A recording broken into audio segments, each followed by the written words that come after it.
On traduit généralement le mot mama par le mot maman. On utilise le mot maman pour appeler notre mère biologique ou notre mère adoptive. C'est la même chose pour mama, mais on utilise le mot mama aussi pour appeler sa belle-mère, sa tante, la maman des voisins, la dame qu'on croise dans la rue et toutes les femmes du monde en âge d'avoir des enfants. Mais ce n'est pas tout. Mama désigne aussi la reine ou encore la déesse.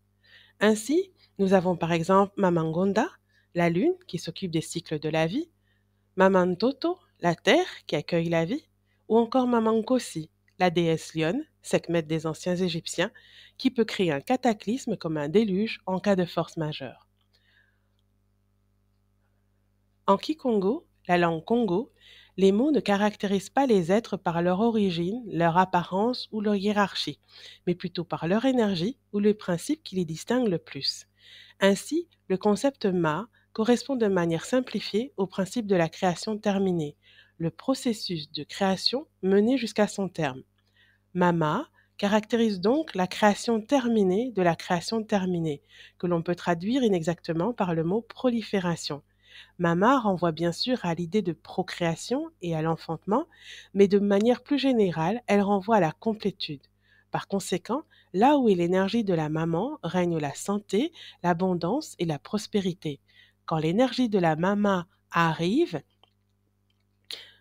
où il y a peu, il y aura beaucoup. Et par voie de conséquence, là où il y avait la guerre, revient la paix. Quand les anciens Africains s'adressaient à une femme, ils reconnaissaient en elle la faculté sacrée de démultiplier la vie.